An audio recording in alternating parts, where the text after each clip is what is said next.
Partners, 20% back to school supplies na ofrece na OK Bazaar na report ni Katie Madrazo. Report del Pueblo. Cerca también abrida de clase. Tiempo ya para accesarle el magaseña que ustedes recogido tiempo de vacación para comprar el mga necesidades del de ustedes mga anak na escuela. Vene, sige conmigo y man budget kita. Este mga tiempo, está ya también pensando el mga mayores si cuánto man budget para los school supplies del mga kids. Un conocido tienda como el OK Bazaar te ofrece 20% descuento na mga school supplies, incluido el mga bags, school shoes, uniform, mga selected notebooks na valor lang de 11 pesos y otro pa. Mayoría del mga customers el tatoma ventaja con el mga bargain supplies na mencionado establecimiento.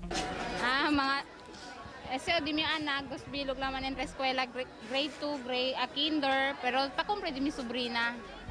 Mga sobrina, pama niya. Mga 1,000 plus ba? Ano nang permita biya? Notebook, papers. Mahal ba, ma'am? Okay rin sabi ba? Ito dito yung budget, ma'am, for uniform.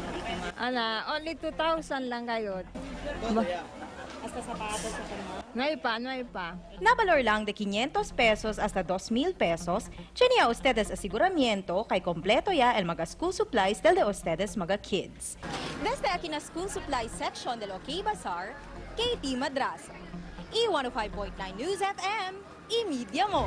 Report